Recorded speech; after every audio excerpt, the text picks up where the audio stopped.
How's it going? Welcome back to the show. This is You May Roscoe, and I am Roscoe.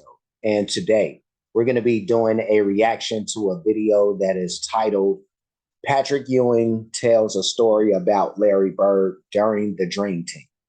So we'll be checking this out. Before we do that, I do want to ask for anybody who hasn't that they please subscribe to the channel. Also, make sure you hit the notification bell. Also, make sure that you go over to, I guess, what is this? All Basketball TV is where I'm getting this content from. So you can go over to All Basketball TV, which is on YouTube.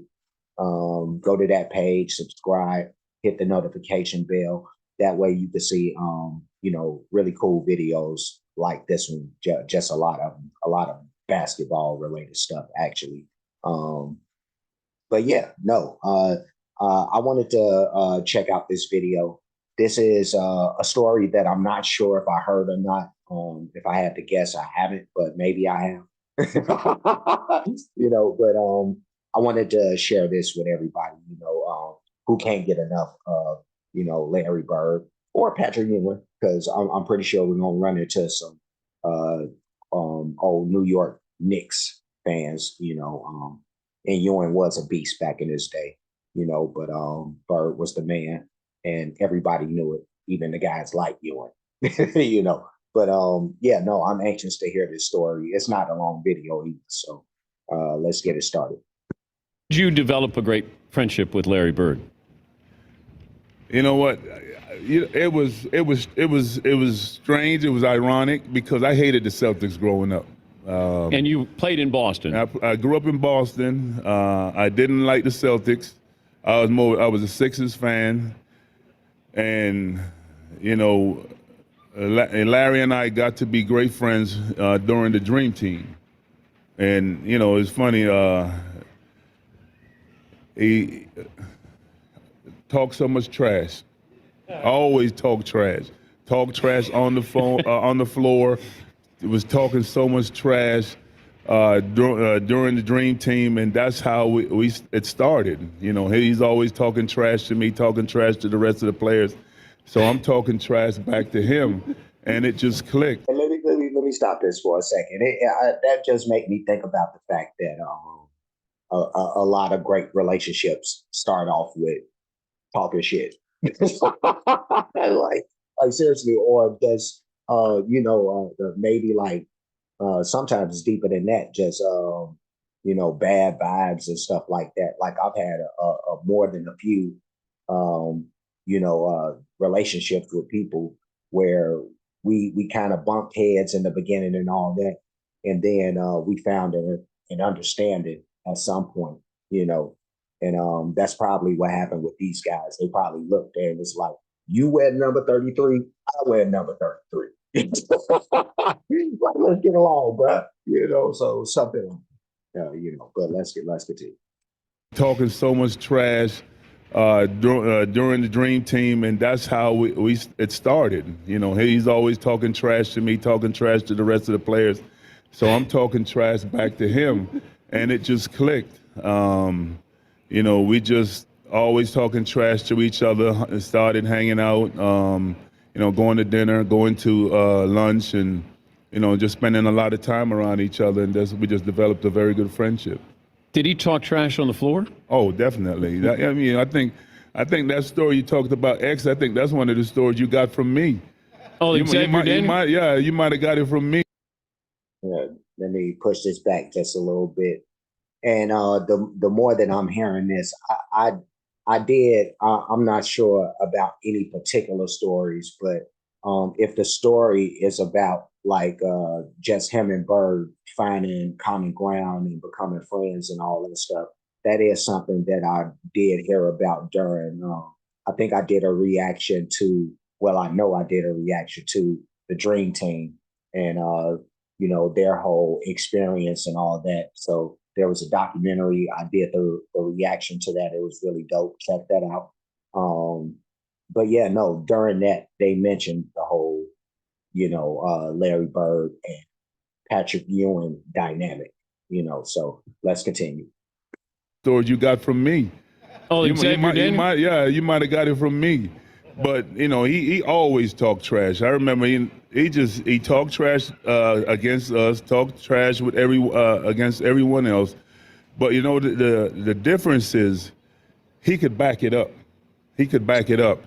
You know, I remember, you know, like I was saying, growing up in Boston, people all used to always talking about that he can't jump, he can't do this, he can't do that. And, you know, a lot of my friends was like that, you know. So, I got to the league. I called all my friends back up. I said, you know, all that trash that you were talking, you need to squash all that.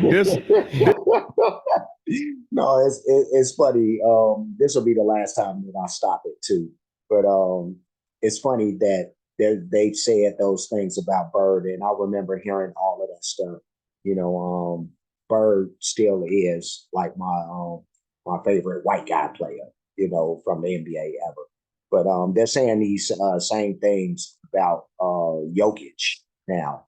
You know, from the Nuggets, and it's crazy because now they're, you know, halfway to beating the Lakers at this point, you know, which I don't like because I was rooting for LeBron. I was Anthony Davis, even though like Anthony Davis, oh my Jesus, oh my Jesus.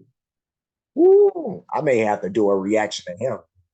I don't know how good that's going to be or bad. Because man, that brother is just so up and down. But yeah, they're saying the same things about Nikola Jokic, about how he can't jump and he's unathletic and blah blah blah. And yet and still, the man is putting up 30-point triple doubles, almost 30-20 triple doubles actually, because he's grabbing a lot of rebounds, especially like this series against Anthony Davis. He's having like crazy rebounding numbers.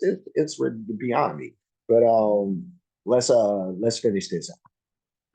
Back up. I said, you know, all that trash that you were talking, you need to squash all that. This man is great.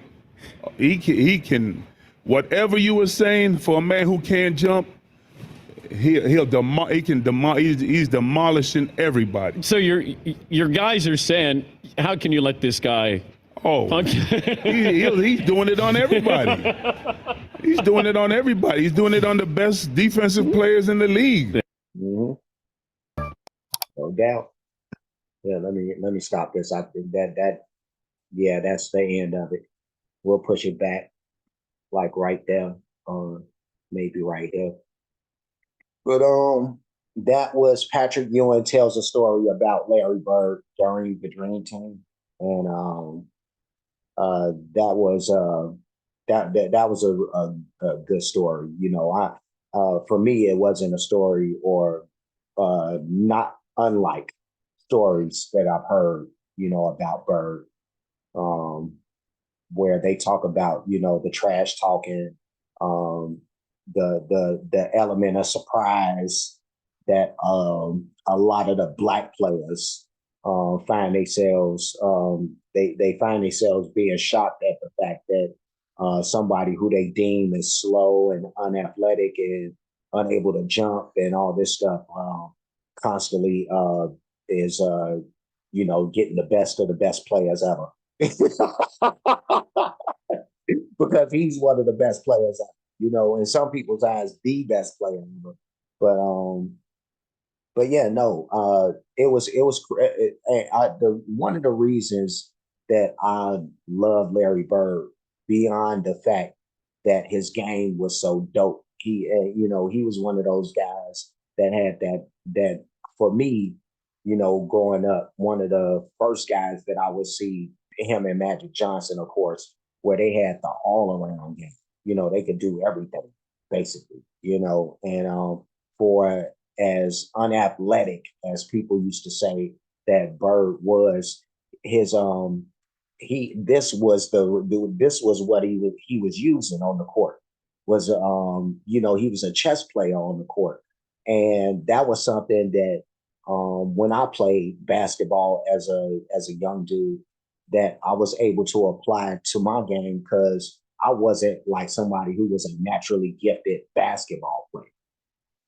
So I had to rely on, thinking 3 steps ahead and being cunning on the court and using cuts and screens and doing the right thing. And it was because of looking at players like Larry Bird.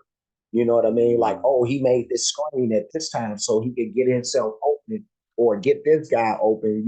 So it was stuff like that that I was able to learn how to box out, that type of stuff, the fundamentals. So this guy was not only a fundamental monster, but yeah, just the IQ, the basketball IQ was off the chain. And so he really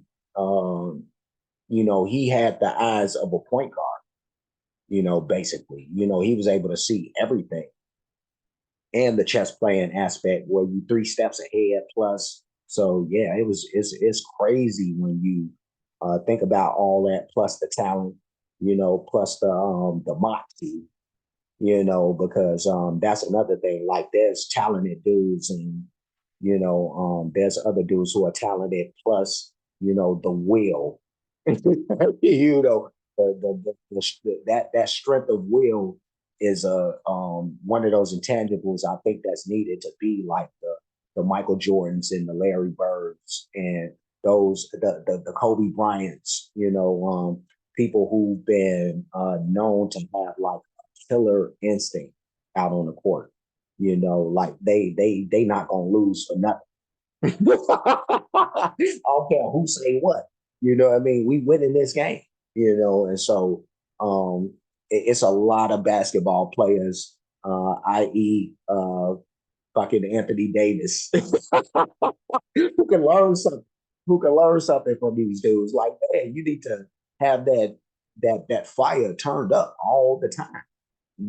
Especially when you're playing against the so-called best of the best. Like that would motivate me enough, and that was one of the things. Like for me, like I was able to get the best of players who were better than me, and I applied that into other avenues. You know what I mean? Like even at rapping, like me being a guy who was a young dude that was aspiring to be a rapper. There was a lot of battles that I would have with other dudes out on the street, with guys who were better than me that I would beat in these in these ciphers, and so it was because of uh, having the fundamentals down and knowing the awareness. Like the awareness kicked in from the fact that I knew that witty punchlines and stuff like that would get the crowd going and stuff. So that's the same thing. It's like you just have to be aware of the surroundings. And that was Larry Bird, the greatest MC ever. No, but Bird was the man. And I'm going to conclude this video because I can keep going. I really could, because I loved Larry Bird. I really, really, still do. The legend of him will live forever. As long as there's people like me who will, always keep that torch burning. Ever since it's been so long since he hasn't played. He retired in what, 93.